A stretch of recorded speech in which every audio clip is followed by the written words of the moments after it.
Hello দর্শক, আসসালামু আলাইকুম। আশা করি সকলেই ভালো আছেন। তো দর্শক, দেখতে পাচ্ছেন আমরা কিভাবে এই ক্ষীরা গাছগুলো চাষ করে থাকি। কিন্তু কেউ আহে ডাকবি। হ্যালো দর্শক, আসসালামু আলাইকুম। তো দর্শক, দেখতেই পাচ্ছেন আমরা কিভাবে ক্ষীরা গাছগুলো চাষ করে থাকি। তো বন্ধুরা, এই ক্ষীরা গাছগুলো চাষ করে ভালো ধরনের লাভবান হতে পারবেন।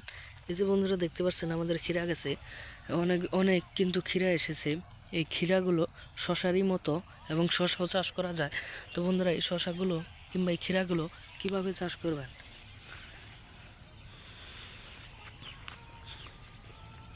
তো বন্ধুরা, এই ক্ষীরাগুলো আপনাদের বাড়ির পাশে জমিতে কিংবা আপনাদের বাড়িতে আপনারা কিন্তু খুব সহজেই চাষ করতে পারেন।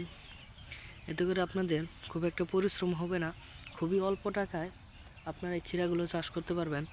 খুবই অল্প টাকার মধ্যেই এই ক্ষীরাগুলো চাষ করা যায়। তো অবশ্যই এই ক্ষীরাগুলো আপনাদের বাড়ির পাশে চাষ করে নেবেন।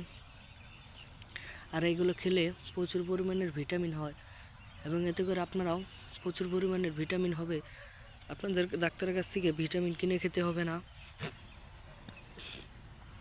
এগুলো প্রত্যেক দিন খেলে আপনাদেরও ভিটামিন হতে পারে। তো বন্ধুরা, আমাদের ভিডিওটি ভালো লাগলে অবশ্যই চ্যানেলটি সাবস্ক্রাইব করে দেবেন। ধন্যবাদ সকলকে, সকলে ভালো থাকবেন। আসসালামু আলাইকুম।